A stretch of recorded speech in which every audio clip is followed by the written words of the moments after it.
Congress party అధికారంలోకి రాకముందు మొత్తం అధికారంలోకి వచ్చినట్లయితే ఈ రాష్ట్ర ప్రజానీకం యొక్క ఏమైనా బాధలుంటే అన్ని తీరుస్తా, ముఖ్యంగా రైతాంగానికి కావాల్సిన అన్ని కూడా చేస్తానని చెప్పేసి ఆ రోజు మాటలు కళ్ళబొల్లి మాటలు చెప్పిండ్రు.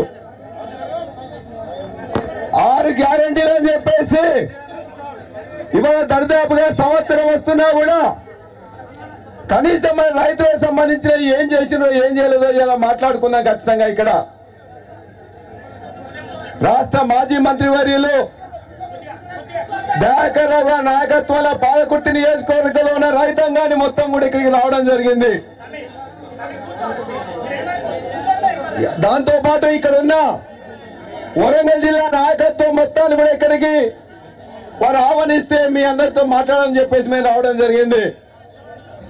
దీనికి ముఖ్య అతిథిగా గత ఉద్యమ సమయం నుండే కాకుండా తెలంగాణ పునర్నిర్మాణంలో కూడా తన యొక్క ముద్ర వేసి అనేక మంది కార్యకర్తల అభిమానాన్ని చూరగొని ఈ 10 నెలల నుంచి కూడా నిఖరంగా కాంగ్రెస్ మీద పోరాటం చేస్తున్న మన ఆర్థిక శాఖ మాజీ మంత్రివర్యులు సిద్దిపేట శాసనసభ్యులు హరీష్ అన్న గారికి కూడా మీ అందరి తరఫున స్వాగతం తెలియజేస్తా ఉన్నాం.